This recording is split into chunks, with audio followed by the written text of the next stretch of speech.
And I still don't believe that the President is sincere in prioritizing this bill. Katulad din po ng independent commission na pinangako niya i-prioritize ngayon po na ano na po wala na, hindi na pinag-uusapan. At I think the President is just trying to appease the people because of the flood control mess.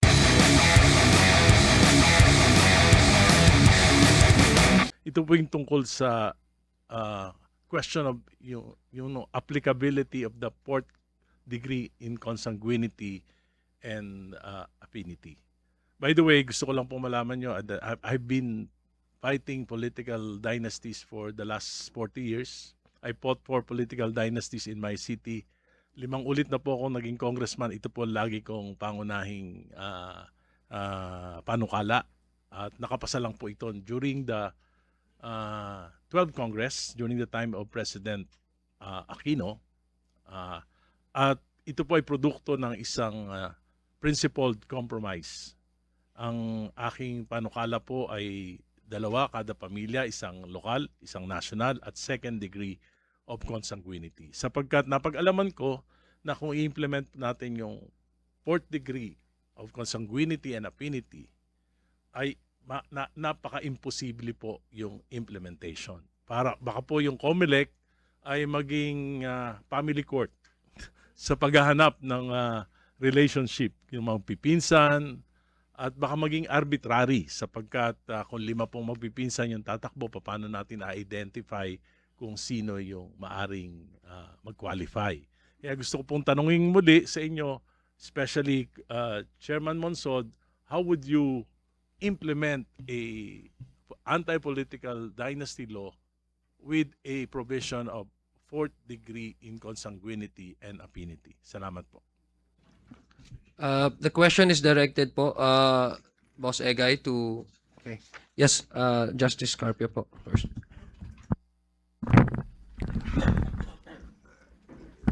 Actually, the fourth degree prohibition is not new. It's there in the Constitution. The President cannot appoint relatives within the fourth civil degree of consanguinity or affinity. It's also in the Code of Conduct for Government Employees. You cannot divest to relatives within the fourth civil degree. In terms of conflict of interest, you cannot divest. It's also in the Local Government Code. A local government official cannot appoint relatives within the fourth civil degree. So Congress has done it several times. It's part of our legal system already. And when you sign your SALN, there is a portion there where you have to state your relatives within the fourth civil degree of consanguinity. So, if you run and you violate this, we can put in the law, you are automatically disqualified. That's how to implement it. We have it already in the law. It's in the Code of Conduct. It's in the Local Government Code. It's in the Constitution. It's nothing new. Thank you. Mr. Chair, it's very easy to implement it in appointments because the appointing authority can really investigate who are relatives in fourth degree of consanguinity and affinity. But in the filing of candidacy, in the filing of certificate of candidacy, medyo medyo komplikado. Baka po yung mapuno ng kaso yung for example, 5 magpipinsan, tumakbo po. Sino po yung papayagan ng Commission on Elections? Well, in the case of multiple relatives within the fourth degree running, we can have a rule where the first to file will be recognized. There has to be a rule on that. And it's easier to investigate, to discover relatives within the fourth degree if you run for public office because everybody will know. So many people will report to the COMELEC. And if you put a very strict penalty, you are not only disqualified for that election, but also for, let's say, for the next 3 elections, then everybody will be afraid and they will follow. And it's very easy. In the barangay, in the district, in the city, they know each other. Alam nila kung sino yung relative eh. Within the fourth civil degree of consanguinity or affinity. Thank you. Mr. Chair, alam niyo po, baka maging gyneological tribunal yung COMELEC pagka ganyan, sapagkat alam niyo po, in reality, I've been running for the last 13 elections. I've lost, I've won, at alam ko po yung situation sa ground. Maski po yung magkakamag-anak, for example, sa barangay, naglalaban-laban po yan. At kung i-determine yung paunahan, baka po magkagulo yan, baka lalo pong pagmulan ng kaguluhan at pag-aaway-away at pagpapatay-patayan, lalo na sa init ng politika dito sa ating bansa. Anyway, salamat po. Meron pa po akong pangalawang katanungan. Tungkol po sa ating po 1987 Constitution. But may sisingit lang po ako if you Okay. may. Kasi I want to touch on the issue of disqualification because Justice Carpio also made mention about that. In the previous committee hearing, sir, the COMELEC also informed us of the possibility kung paano i-balance it out with the ruling of the Supreme Court, yung Pinera versus COMELEC, wherein the candidacy, once you file your certificate of candidacy, normally it's on October because the COMELEC needs more time to print out the candidates. They accept the CONA. And the CONA, as we know, comes from different political parties. You're nominated, not necessarily your family or your relationship with other current positions, currently holding positions in the government, but actually it's your party that decides you are nominated. So, in October po sila nagkakaroon ng filing. But according to the Pinera versus COMELEC decision of the Supreme Court, you are considered to be a candidate when the campaign period starts. So, ang tanong po natin ngayon, how do we even determine who among, for example, close family members or relatives within, let's say, fourth degree of civil consanguinity and affinity allowed to run when they are not yet been determined or considered to be candidates upon their filing of their certificate of candidacy, sir. So I think that's the question that we also would like to get from our esteemed justices po. Sir. Thank you, Mr. Chair. The filing happens to be scheduled ahead of the campaign period because you need to print the ballots, because before you just write the name of the candidate you want to vote, but now it's printed and you just shade it. So because of the time constraint, you are required to file your certificate of candidacy ahead of the election period. But you can move the election period to the date of filing. And then the campaign period, the prohibition on campaign period will apply earlier. So you have a choice whether to keep it as it is now or to coincide the filing with the election period, so that you will not have a problem. So it's up to Congress to do that because when you pass the automation of election, you allowed it to be, you require the filing ahead of the election period, but you can move earlier the election period. But that would mean that because now the problem is you have already filed, but there is no election period, so you advertise in the radio and TV, and you're not governed by the prohibition on campaign expenses. But when the election period starts, you cut down on your expenses. So that's why people are saying, why are they all on TV now? It's when they have already filed their certificate of candidacy. So, because the two periods do not coincide, yun ang problema. Yes. If I'm, Your Honor, with your indulgence po, pardon my ignorance on the subject matter, because as a non-lawyer, many of us here are non-lawyers. We would just like to be, be enlightened as to paano po natin madideklara. Halimbawa, kasi doon po, sir, sa Pinera versus Comelec, the declaration and determination of a candidate, one that has filed his COC, will only start during the campaign period. Ibig sabihin, even if one filed his certificate of candidacy, one is not declared to be a candidate now. But the disqualification comes after when the candidate has already been decided as a candidate. No? So yun lang po yung ano na. Kasi the premise now is we are anticipating, for example, within 4th degree of civil consanguinity, meaning to say, first, magpipinsan for first cousin. Sa amin po, ewan ko sa iba, yung magpipinsan minsan hindi nagkikita-kita ng ilang taon. So, lalo na po pag may bid affinity, no? I guess the reason why I was also I was listening intently with Justice Ascuna when he say enforceability and practicality of implementing this law is because you need to verify first the consanguinity. There's no problem, but the affinity is much more difficult to verify because balain na yun eh. Extended na yun family. So I guess that's the thing that we need to look into, and we would like to seek, of course, enlightenment from our retired justices, because we're talking of practical time.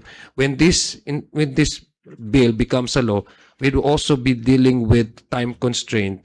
Kailangan po kasi may talaga po ang nasa constitution eh. Second Monday of the month, talaga magka-election eh. So, we also do not want to burden COMELEC as to number one, disqualifying candidates, or sabi nga ng COMELEC, maybe it's better to cancel the certificate of candidacy. But that would also mean, taking away the right of a political party to nominate their nominees to political positions. So how do we balance this out? So yun lang po yung gusto nating malaman. Okay lang po, tanungin ko lang po, Sir Egay. Kasi ito po yung issue, Sir Justice Carpio. So if 4th degree consanguinity with Pinera versus Comelec decision of the Supreme Court, how can we then disqualify, for example, because this is an automatic disqualification once you are within among the candidates or individuals willing to participate in the electoral process within the 4th degree magpipinsan. When do we allow disqualification happen when hindi pa naman po sila, according to the Pinera versus Comelec decision, hindi pa sila kandidato nung time na nag-file po sila ng certificate of candidacies? Well, you can provide that in the law that you will enact now on anti-political dynasty. You can always state there that they will be disqualified as of the filing. The disqualification proceedings can start at upon filing if they're discovered already. Because this is a new element. You can put it there, and if it's easy to find out relatives by consanguinity, it should also be easy to find out relatives by affinity because mag-asawa yan eh. Affinity, that means he's married to somebody related by blood. So if you just look at the spouse, malaman mo na. No? So, and we have it in our law already.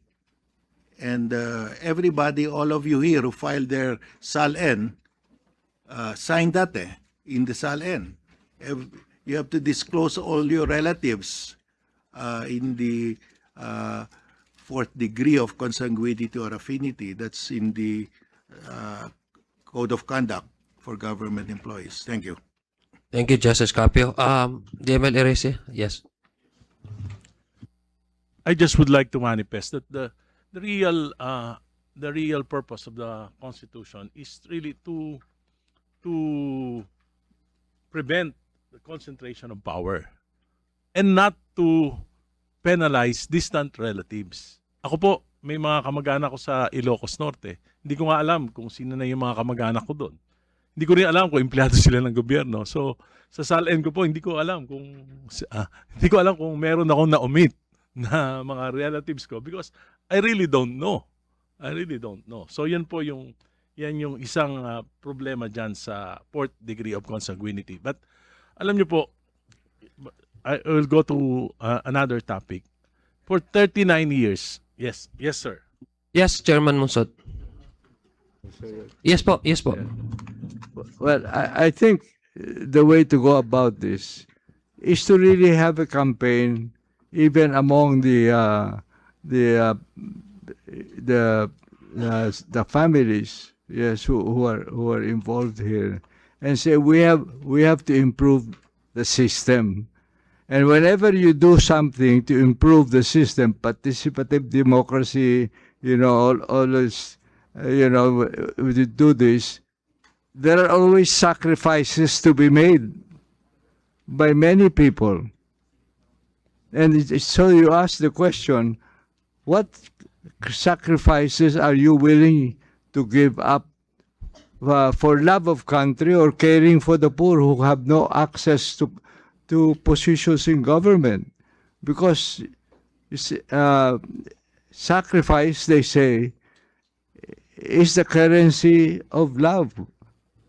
So how much do you love the country, what they're doing? Number two, make it very painful in penalty to lie.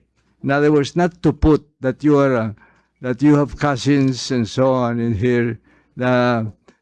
Make it a heavy penalty, right? A perpetual disqualification, for example, to do that. And I suggest as well that that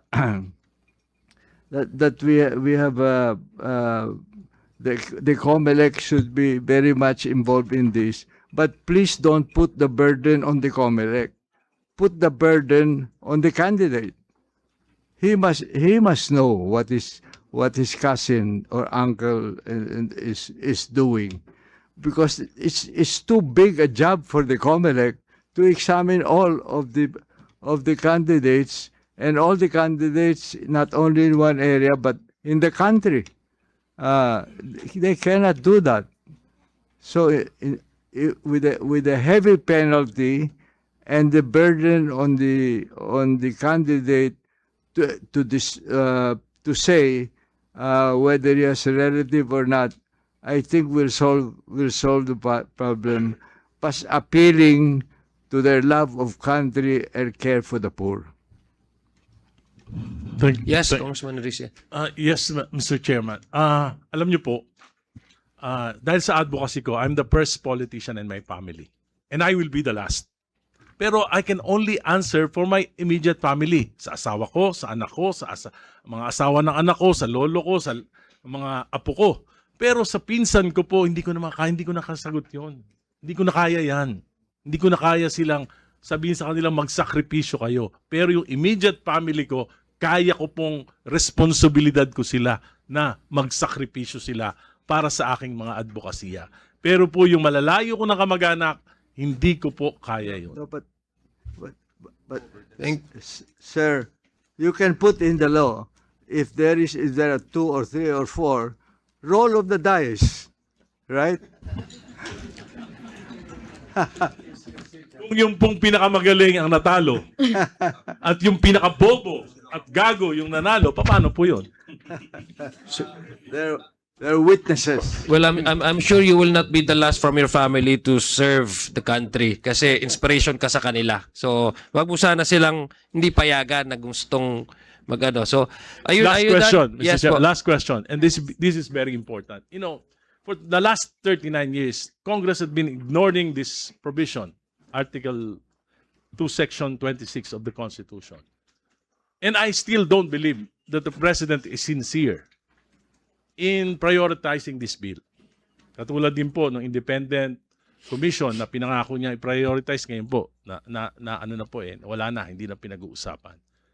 I think the President is just trying to appease the people because of the flood control mess. Ang tanong ko po, don't you think that if we continuously ignore this provision of the Constitution, Congress can be a subject for a petition in the Supreme Court for grave abuse of discretion or at least dereliction of duty? This is my question to Justice Carpio. Thank you. Well, before I request Justice Carpio to respond, I think that we respect the opinion of Congressman Irice, but I guess our position is that the President is so serious about enacting this law because he included this in the LEDAC priorities. Yes, it Thank remains you. to be seen. Yeah, but that is already on paper, and that's a public policy. Justice Carpio, thank you po. Well, if Congress will not, it's I think 38 years already that this anti-political dynasty law has not been passed by Congress. The people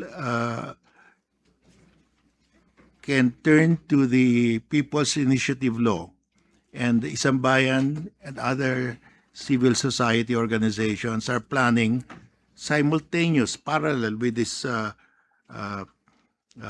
initiative of the House to adopt a People's Initiative Law. We will also file our own People's Initiative proposal on the political dynasty law. And that is what I've discussed earlier about this, the essential elements of an anti-political dynasty law will be the proposal of our group in a People's Initiative. We, regardless of what happens here, we will mount a people's initiative to adopt the kind of anti-political dynasty law that we believe should be enacted. Thank you.